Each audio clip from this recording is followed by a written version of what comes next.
The town of Marrow's End had always been the kind of place where secrets didn't stay buried for long.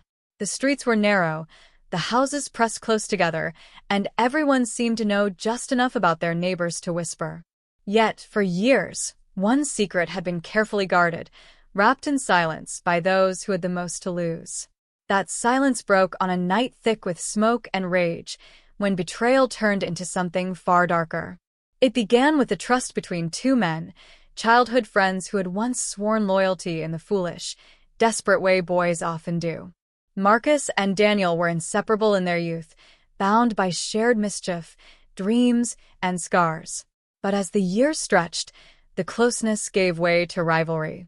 Daniel married young, inheriting a modest fortune through his wife's family. Marcus, restless and hungry for more, built his wealth from the ground up, clawing his way through crooked deals and clever lies until he stood taller, richer, and sharper than anyone in Marrow's End. The tension between them was unspoken, but it simmered, a quiet ember waiting for air.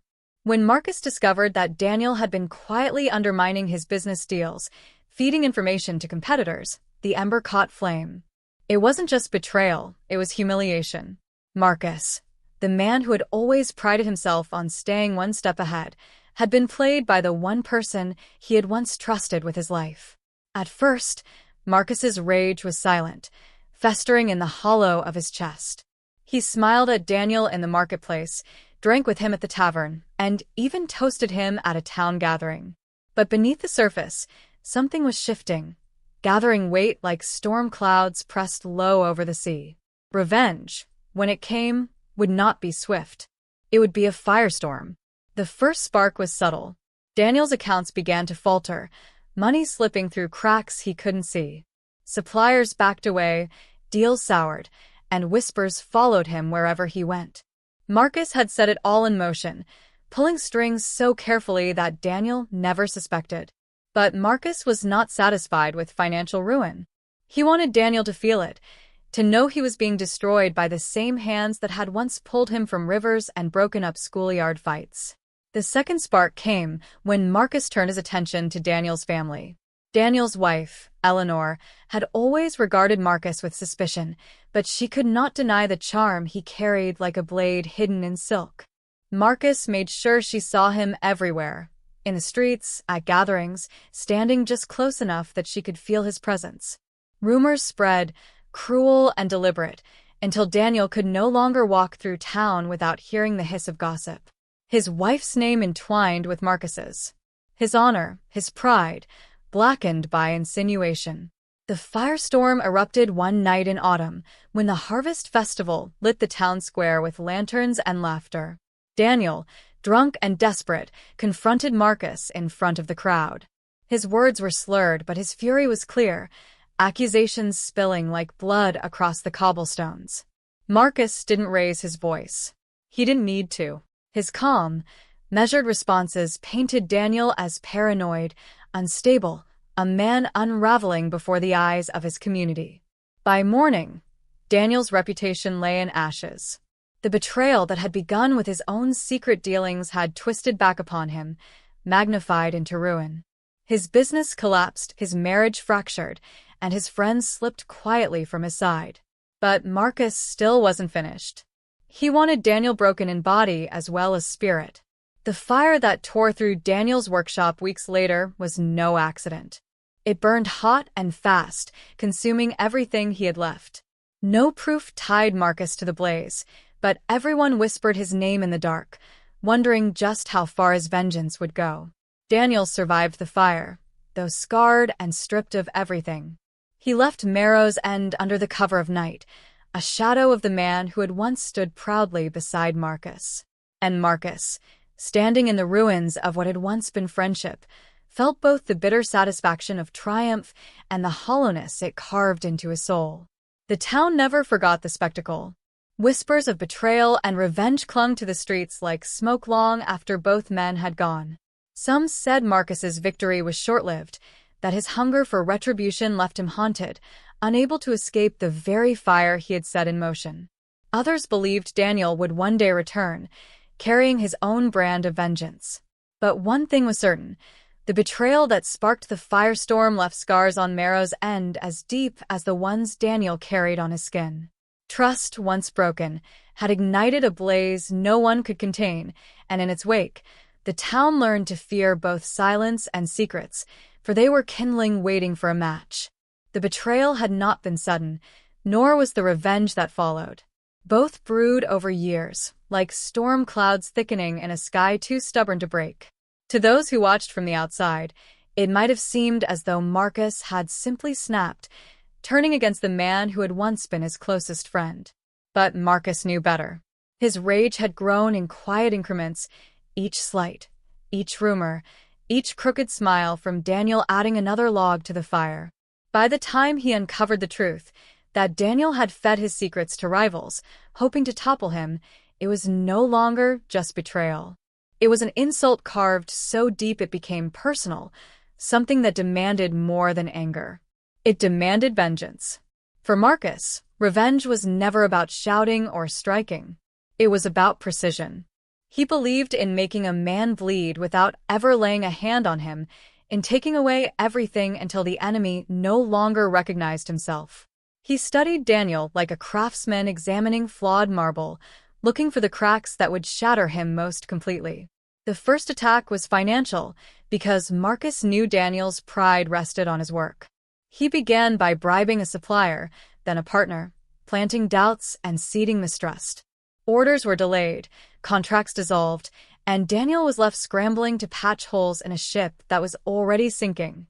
At first, Daniel brushed it off as bad luck. But luck that soured day after day began to look like something else. The paranoia ate at him, though he had no proof. Marcus fed that paranoia carefully, always stepping in at the right moment, offering a consoling word, pretending to sympathize as though nothing stood between them. The duplicity pleased him. To watch Daniel's eyes darken with suspicion while still shaking his hand was a satisfaction Marcus hadn't realized he craved. But Marcus wasn't content with money.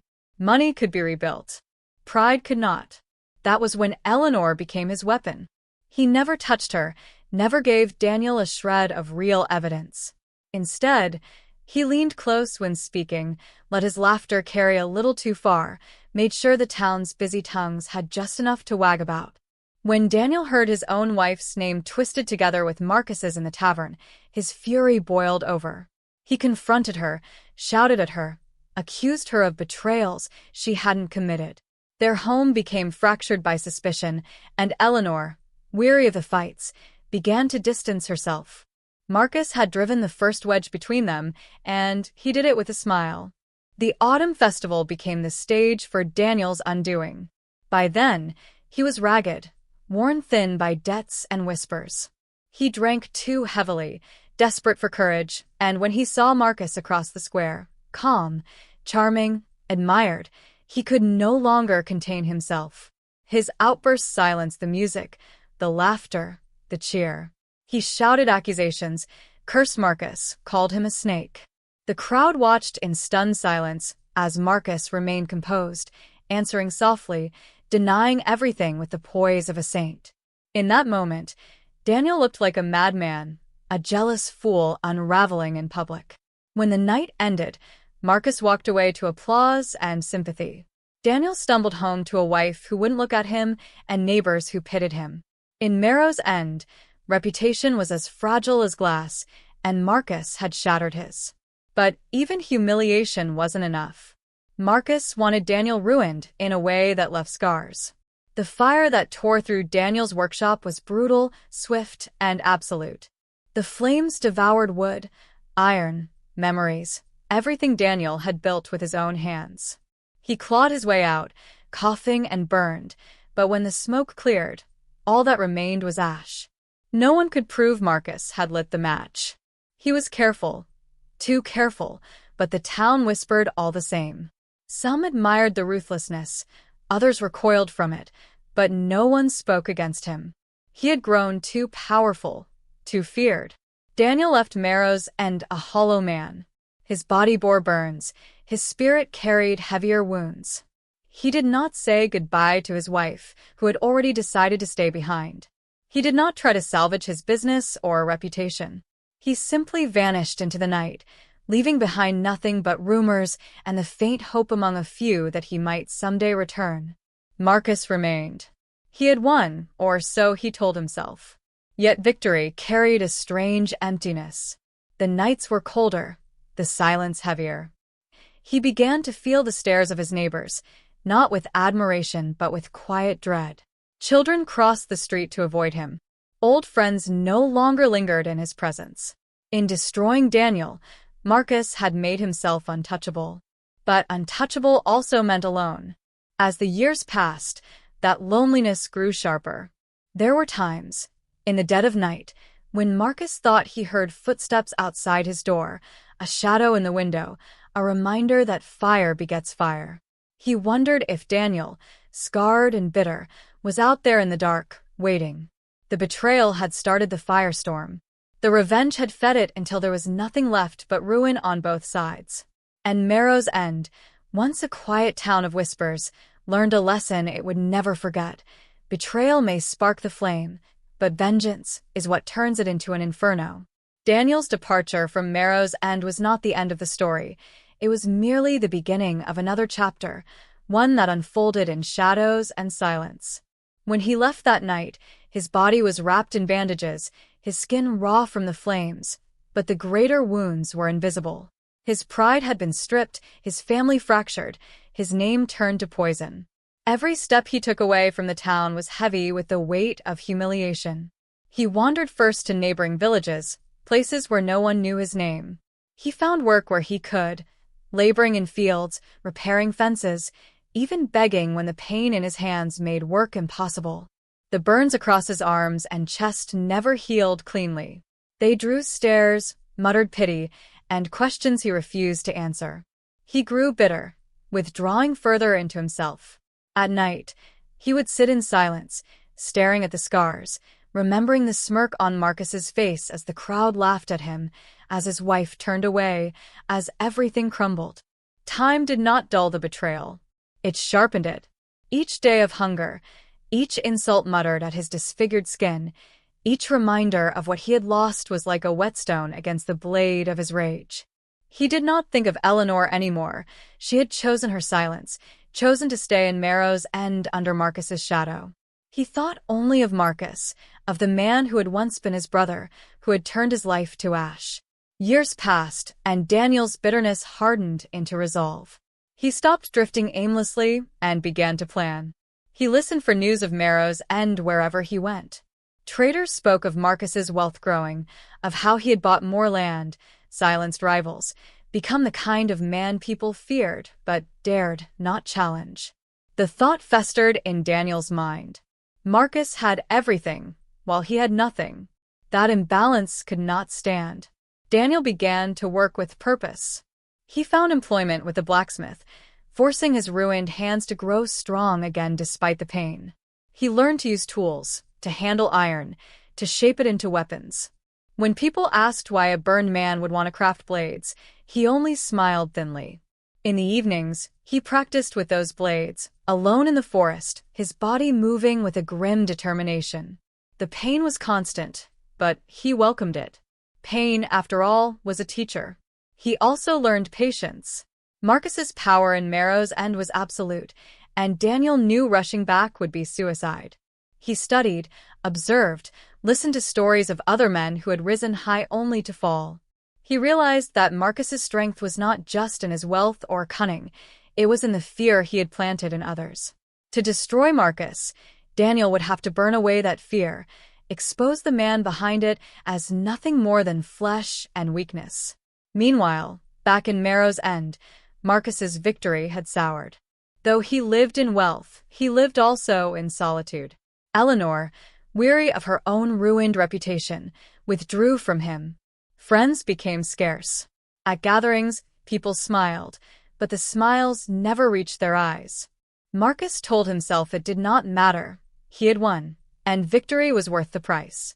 Yet at night, when the house was too quiet and the fire cast shadows across the walls, he sometimes thought of Daniel. He wondered if his old friends still lived. He imagined him broken, wandering, begging for scraps. The thought comforted him, but it also unsettled him, because in Marcus's dreams Daniel did not remain broken. He came back, faceless, shadowed, carrying the same fire Marcus had once unleashed. Those dreams left Marcus waking in a sweat, his hand reaching for a dagger by his bedside. And so the years moved forward, each man sharpening himself against the memory of the other. Marcus, powerful but hollow, haunted by his own deeds. Daniel, scarred but relentless, driven by the hunger for retribution. One autumn evening, many years after the fire, the town of Narrow's End stirred with unease. A stranger had returned, cloaked and quiet, his face marked by old burns. He asked little, said less, but his eyes lingered on the old estate Marcus now occupied. The whispers began again, the same kind that had once destroyed Daniel's life. Only this time, they carried a different tone. Not pity, not scorn. Something else, anticipation, as if the town itself knew that the firestorm was not finished. The betrayal that had sparked it had burned once, long ago. But embers can smolder for years, waiting for the right breath of air. And Daniel had returned, carrying not just embers, but the promise of a blaze that would rival the first.